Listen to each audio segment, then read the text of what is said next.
Hello, and welcome to First Click of the Day with Anthony Fields. I will be trying to show you, how to go about getting a better image from, your raw files.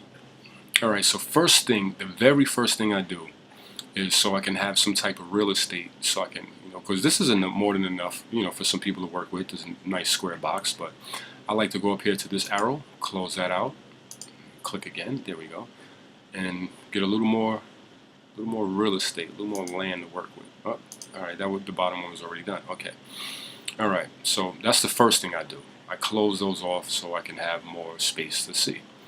And then the next thing I do is I go to lens correction, and I just press vertical, and I wait. There we go, vertical. My computer might be lagging a little bit because this is my laptop. Actually, auto is just fine. This is perfect, so I'm gonna stick with auto. I was rushing to catch the sun setting, and obviously I kind of missed it, but I still got some nice cool colors in the sky and the water and everything. Normally, like I said, I do long exposures. All right. So, like I said, this is the very next thing I do after I close these two panels down, so I can have more of a viewing pleasure for my eye. And then I just go to auto and I make sure my horizon line and everything is straight. Alright. Then right after that I go to basics, and I always have my histogram open so I can see what's going on, with my exposure. So next thing I do is I go to my highlights. I pull those all the way down because, as you see, with the histogram, like I said, my computer will be lagging a little bit because I'm recording. It's a little bright, so you see the little red. See that little red peak right there? That means it's that image is burnt. So what I'll do is I'll just bring down the highlights all the way to the left. Let the picture refocus. For some odd reason, it's just not focusing. But and then I open up the shadows. Sometimes I open them all the way up. But in this case, I don't think I need them opened 100%. So I'll just back it down just a little bit. Some people, they just slam the sliders all the way down and all the way up. Sometimes it's not called for. Sometimes, like, this is just way too much. It's like, oh, where's the shadows? Give something, leave something to the imagination. Come on now. And then I'll press Alt or Option on my keyboard. I'm on a Mac. I don't know what it is for PCs, but it might be the same thing. Press Alt or Option, click on my white, get my white points. There we go. It started clipping, and my white started clipping. So I'll back that down till I see some or none. And I'll let go, and then I'll do the same for the blacks, for my shadows. I'll pull that down. And sometimes, I might go a little further with the blacks because I like the nice, dramatic, cinematic scene. That's just me. Not everybody likes that. And my white balance, I believe I was dead on with it, but I'll still take my dropper, my little picker, and click on the most. See, cooled it down a little bit, but I was really close to having my camera calibrated to the actual, setting of. But I like it warmer, so I'm just gonna warm it back up a little bit, or a little more. And yeah, right about there. I mean, it might be a little too warm for my taste. Yes, all right there. It's cool with me, The clarity in Lightroom, I might mess with the clarity if I'm just doing a Lightroom picture. Like if I'm just only gonna do it in Lightroom. But before I do all that, I go to my camera calibrations, and I select from the vast amount of settings. You have standard, faithful, landscape, neutral, portrait, and standard. First thing I always do is I go to standard, and I just like what that just did. It brightened it up, it cleared it up, it gave it a little more detail, and I'm just going to stick with that. And if you're wondering like how I click on the box and the other one below closes, that's because I go to right here, and you go anywhere on your panel on the right click and go to solo mode. This way, when you have it on solo mode, whatever box, whatever area excuse me, you was working on, As soon as you open your next area, it collapses that for you and opens the next area. So you have a nice, neat area space or workspace to work in, instead of having all the windows open and being a little confused and like, oh no, what did I just do and I forgot. But this is just how I like to work. Not everybody works in this fashion. All right, so I'll go back to basics. Yeah, I'll add some clarity, definitely. Let's say about 30, 20. With the clarity, sometimes I'll push it just to see, what I'm getting. I don't want the water, all sharp. It's already an aggressive water. As you already know, like if you know me, if you follow me on Facebook, or if you follow me on 500px, you know I love the silky smooth water. Yes, I do. And I'll add a little bit of vibrance, just to push that color a little bit more. And right about there, yes, that's fine. And even though, like, I see, like, I have these, I don't have any spots on my sensor, obviously, but I see these little sun glares right here, and I just, I just don't really appreciate those type of things. But I'll try to get rid of this eventually. All right, so, and let's see, just with those few minor adjustments, this is what we have. This is my before. Give it a second. It's lagging a little bit. All right, that's before, and this is after. Now, that's a very big difference. We went from bland to, hey, that looks nice. At least I think so, From, oh, okay, you took a picture, to, oh, so you took a picture. Like, yes, I took a picture. Okay, now, so tone curve, I necessarily don't really mess with this because, like I said, I do a lot of other processing in Photoshop. In the hue, saturation, color, and black and white, sometimes I'll go in here and I'll mess with the colors. Sometimes, it's just not too often. Like, I could boost the reds up just a tad. 37 might be a little much. Or, and here's another tip, like if you just take your cursor and just leave it over the slider. It doesn't even have to be directly over the slider, I don't believe. Just on, like, that area. And you can press your up and down keys or arrows on your Mac, and you can, move it in increments instead of just sliding the slider all crazy all over the place. All right, so, I just want to boost the reds and probably just a little bit of the orange. Just boost the orange just a tad. Yeah, 15. Just give it a nice little warmer feeling than what it already has. Split toning, I tend not to use that at all because, like I said, I do a lot of extra post-processing in Photoshop, but we'll get to that, I guess, in a different video and in a different time. So, lens correction, there's really, I don't really see any chromatic aberration. If I zoom in, picture focus, like, I don't really see too much chromatic aberration. Actually, I'm really seeing none, but I always check that anyway. Just because I don't see it doesn't mean it doesn't exist. So always check that box. But actually, I kind of do that last. I make sure that's the very last thing I do when wrapping up a photo. All right, so now I'm going to go to my healing tool, spot tool, and just try to get this out of here. And normally this does a really good job of, working. There we go. Now that looks, it doesn't look bad. It doesn't look bad at all. So I'm kind of satisfied with that. And then there's one. Yes, there's one right there. So I'll let it do its thing. The wonders of Lightroom.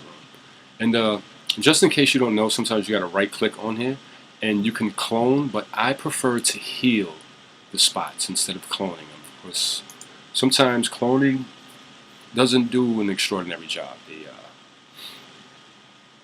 Sometimes it just doesn't do a great job. I find healing to do a better job than cloning. Now look at that. See, you can't even tell. Like if you wasn't watching the video, you couldn't even tell that I just, took a spot out of there and a spot out of here. You really just couldn't tell. Okay, now back to the basics. All right. So everything here is good. I tend not to saturate. Some people, they love to saturate. I kind of don't. I feel I can get a little warmer on this picture, so I will. And I'll step the temperature up a little bit. You know, and everything is basically is to your liking. I don't do my photos to like, oh, this is what they like. No, this is what I like, and you know, that's just how I like to process my photos. I'll give it a little bit of contrast. You know, just oops, I'm going the wrong way. Sorry. All right, I give give it a little bit of contrast. Oh yeah, see, there we go. It's looking much more. You know, now it's looking exactly how it was basically when I was just standing there like, wow, look at the colors. Let me break out my camera. All right, now, I mean, it's a tad dark, so I'll lighten it up just a bit. You know, I could push the brightness, the exposure brightness, because I was, you know, a little bit. I don't think I was really underexposed because this was just the first click of the day. Yeah, I was at 140, and well, I was shooting at f16, which I really don't do, but I was just testing out the softness and the sharpness of that f-stop. So that's what that's about. All right.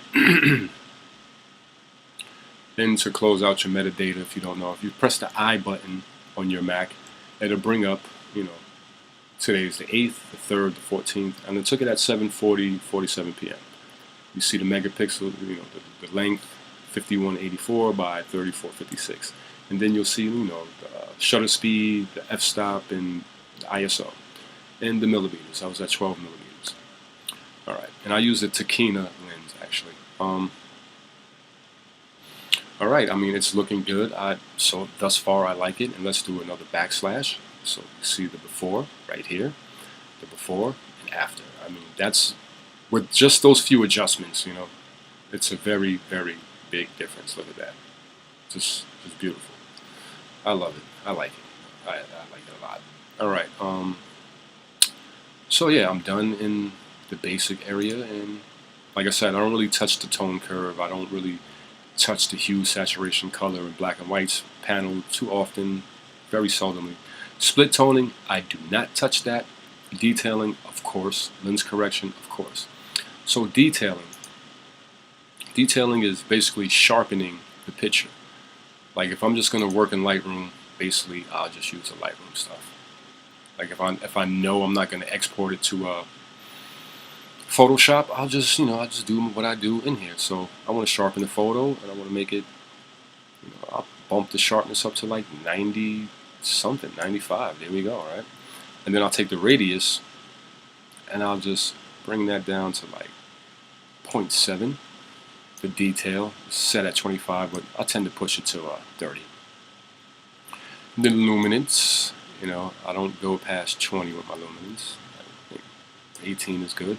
And then, because I don't want everything sharp, like I don't want the sky sharp, I don't want the water sharp, I just want like the bridge, the outline of this horizon, you know, and the rocks and everything sharp. So I'll go to my mask, which is right here, and I will press Alt or Option, and then click down on my mask, and the whole screen will turn white, like that.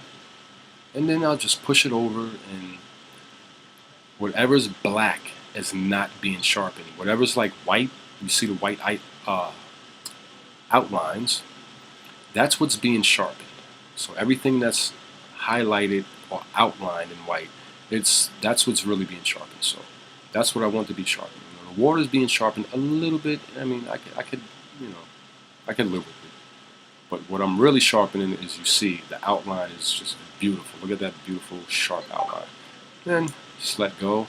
Screen will turn back to normal, and look how sharp, look how clean, clear this picture is. All right, so detailing, that's almost second to last. And then the very last thing I do is lens correction. Yes, I enable profile corrections and chromatic aberrations. And usually you would see something happen with this right here, but Lightroom, I just don't have a regular lens, so I have to go to profile. So even though this is clicked, then I have to find my lens, and I'm using the Tachyna lens. So that's where you find your lens at, and it reads it. And watch, something should happen, or maybe it did. Oh, there it goes, bang. See, and it just, you know, it fixed the distortion, like the little barrel distortion, or if there was any vignetting going on, it fixes it.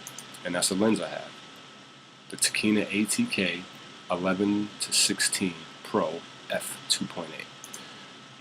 And basically, that's basically about it. Sometimes, I might add a little vignetting just to draw your eye in a little more to like a certain place, like the bridge, and where the sun just went down. But it's making it a little too dark right there. I don't want it that dark. And right about there is it. And voila, here we go. Have a nice, clean, brilliant photo. I mean, there's a lot more things I could do with it, but I just wanted to keep it short and sweet. And I could do a few things like actually like could dodge and burn a few things. Like I would click my brush, then click new, then double click on effect, and then reset all these sliders. So I just want to mess with the exposure a bit, and just want to brighten up this rock for some odd reason. Just want to brighten up this rock right here. It's a little dodge and burn. Just brighten it up just a tad more. And probably right there. I have a Wacom pad, but I'm just using my my mouse, my trackball, because it's just Lightroom, so I'm not really doing too much. I'll brighten this rock up here.